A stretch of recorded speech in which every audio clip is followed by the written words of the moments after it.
हमरा नैना से कि देवरा के देनी न चुम्मा तो मरले बापायना से कि देवरा के देनी न चुम्मा तो मरले बापायना से पायना से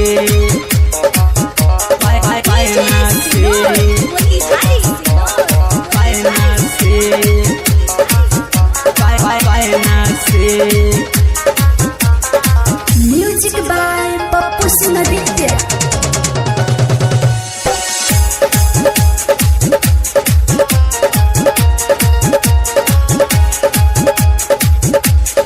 देखे में भले लागेला सीधा बाबे बड़ा कमी ना हो ऐसा न मरले बाबे सैया उखड़ल बाभिले चिन्हा हो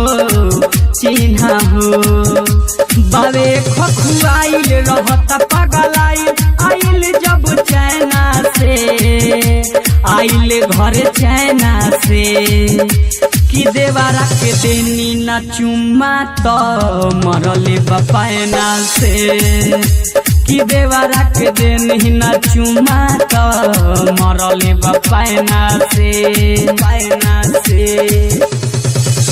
पायना से पायना से पायना से। उमंग रिकॉर्डिंग स्टूडियो मोहम्मदपुर।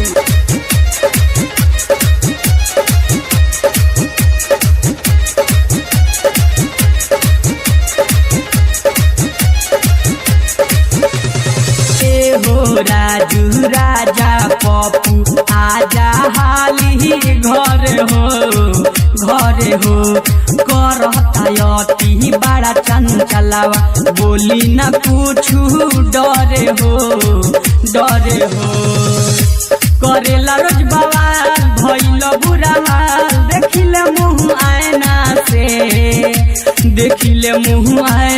से कि देवरा के देनी न चुम्मा तो मरले बापायना से कि देवरा के देनी न चुम्मा तो मरले बापायना से। दर्द होता जोर बहता बेलोर कि हमरा नैना से